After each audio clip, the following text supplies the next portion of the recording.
The issues of antibiotics and antibiotic-resistant bacteria have gotten a lot of attention lately. The concern is that bacteria, having been exposed to antibiotics for so long, have developed a resistance to the antibiotics, creating superbugs.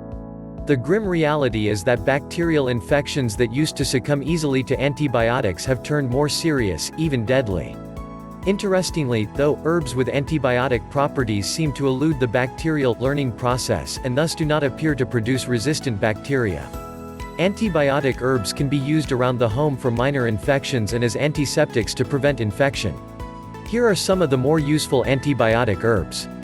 1. Garlic. This smelly but effective herb is an antibiotic powerhouse. It's also widely available and inexpensive. You can even grow it yourself. How do you use it? Garlic works best when used internally. It can be made into ear drops and used to combat ear infections. Simmered in broth or water, it makes a healing broth that works especially well for upper respiratory infections. Garlic can be minced and added to all sorts of foods, from pasta to salad.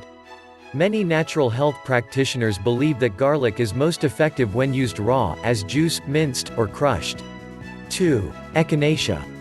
You've probably heard of this herb. It's all over the place during cold and flu season, and for good reason. Echinacea is a powerful antibiotic and, in the case of colds and flu, antiviral.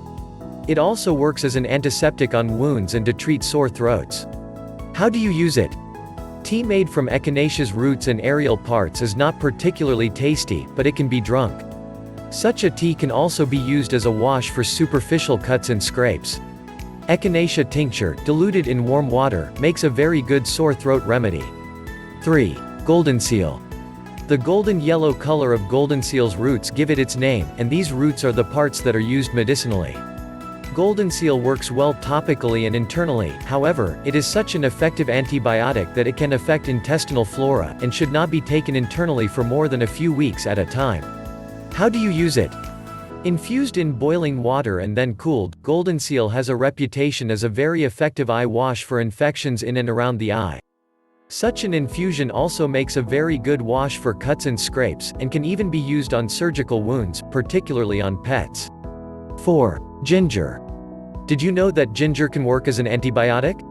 It is reputed to be effective against E. coli and salmonella, both of which are food-borne bacteria that can cause significant illness in people. It has even been shown to treat and cure ulcers. How do you use it? Ginger can be made into a tea using the fresh root or the dried and ground root. The fresh root is inexpensive, and a decoction can easily be made by gently simmering ginger slices in water and drinking the result, sweetened with raw honey. You can also eat candied ginger to help treat ulcers and fight infection.